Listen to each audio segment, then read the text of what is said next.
One. You guys are such passionate fans locked in. All right, what do we got? Anything that stands out that you need to ask about the state of the program? Anything that you guys need, or we can talk about anything you like. Did Garrett practice today, and how's he feeling? Garrett Dellinger. Oh, yeah, he practiced today.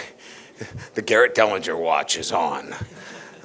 Yeah, he did. I mean, I think we'll still make it a game time decision because he's coming off of a surgery. We want to make sure he feels great. So we'll probably list him as questionable until we get him through the workouts Saturday morning.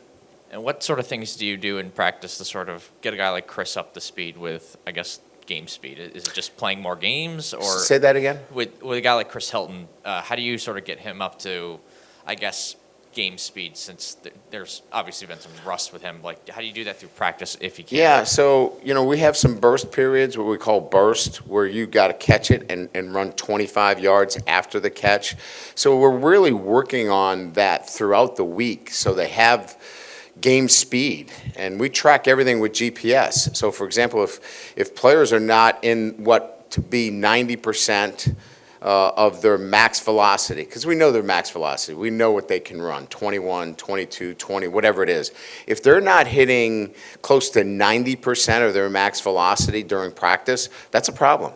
They're not playing fast enough. And so we're ramping them up during practice. We're looking at their player load and their max velocity when it comes to speed to make sure we're getting that specifically to what you talked about. And then it's just, you got to let the game come to you, And as I mentioned, I think, he wants to succeed so badly that maybe pressing a little bit, and then you just got to let the game come to you. With a guy like Dellinger and the injury that he has there been any conversations of balancing, the need to come back now and help you out in these 3 games versus the need to make sure he's ready and healthy to take part in the draft process, I guess, once that starts? Yeah, I don't make those calls. My most important role here is to have players available and ready to play on Saturday. And we're certainly not going to put them in a position where, we would injure a player. If they're cleared to play, if they're cleared to practice, then I can go work with him. He's been cleared, and that really then becomes a personal decision if you decide that you don't want to play. That's up to the individual. He's not that kind of guy. He's going to do whatever is necessary for him to go out and play and help his teammates. How has this team responded in practice this week? Exactly the way I thought they would. Look, I mean, over the last 3 years, they've won a lot of games, and they have a lot of pride, and they know what the standards are here at LSU. We haven't played very well the last 3 weeks. They know that. Everybody knows that. Everybody that watches LSU football knows that. They want to play better football, and we want to coach better. We want to play better. And so they responded the way that I thought they would.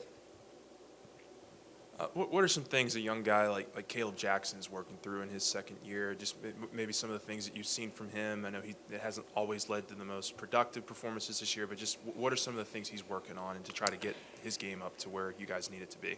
So, I think you got to look back on the history of Caleb, right?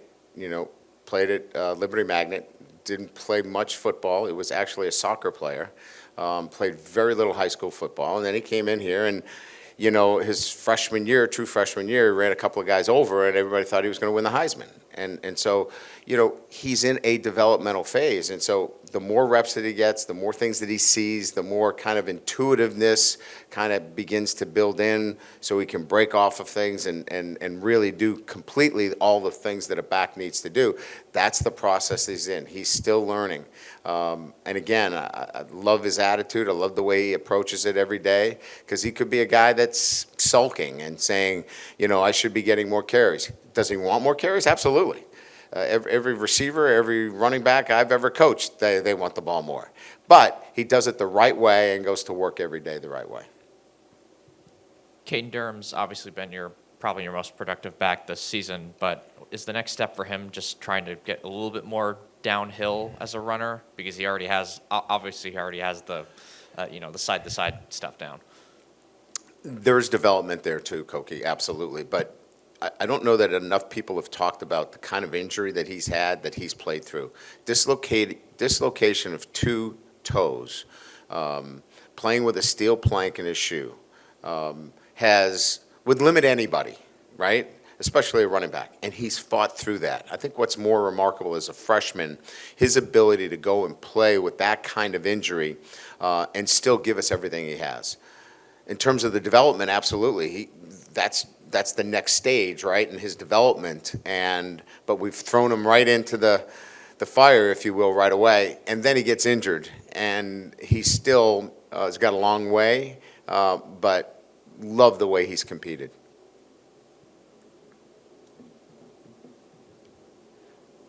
Not typing fast enough.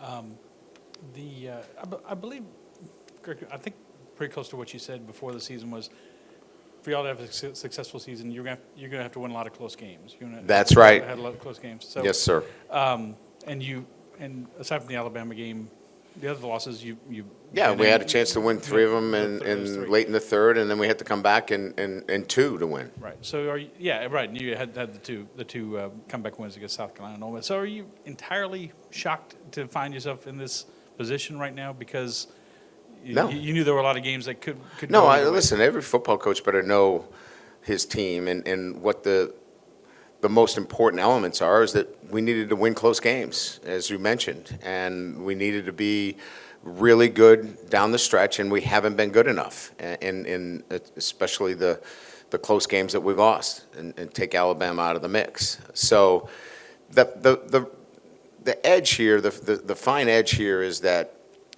our football team is still working to be the best version of themselves, but we're still building our roster too.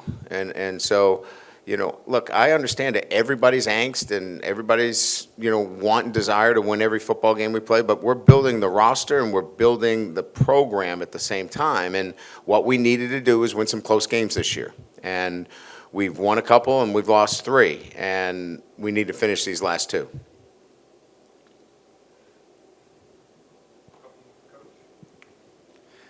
Brian, in your coaching career, do you equate wins and losses to whether or not guys who are NFL draft eligible making decisions one way or the other? My experience has told me that if their development is on pace, if they're developing at the pace that they want to, and there's a benefit for them to come back, they generally come back because they want to be in the program. They see high performance, they see the environment that they're in, and they recognize that. Now, what's more helpful is revenue sharing. Now you add revenue sharing into it where young men are able to take part in this big game that we're in, and it even helps them more. So if you have the right environment, if you have the ability to develop players and they can see that growth, you're probably going to have a great chance of retaining. And then you add revenue sharing in there, it makes it even more of a, I would say, opportunity for guys to say, you know what, I'm going to stay, continue to develop, because the NFL is not a developmental league. It's just not. It's you got to be ready to play. It's called not for long, the NFL, if you're not. So in that sense, I think this all can be very beneficial moving forward. Zy Alexander's only been targeted 28 times this season by opposing quarterbacks. Do you think offenses are kind of afraid to throw it at him now that he's really shown something at a corner? If my offensive coordinator ever said that I'm afraid to throw it at somebody, he wouldn't be the offensive coordinator very long. You have to challenge players, and I think when they do challenge him, he's met to the challenge. But you do also have choices as to where you go. I think it's been a little bit of both. I think, where he plays into the boundary, into the short field compared to the wide field, you have a lot more opportunities to roll that coverage up. So there's a little bit of coverage that he gets the benefit of with a safety over the top that you don't get to the field. So it's a little bit of everything, really. I don't think there's just like, hey, we're never throwing over there. I think it's a little bit of all those things. Good. All right. We'll see you guys.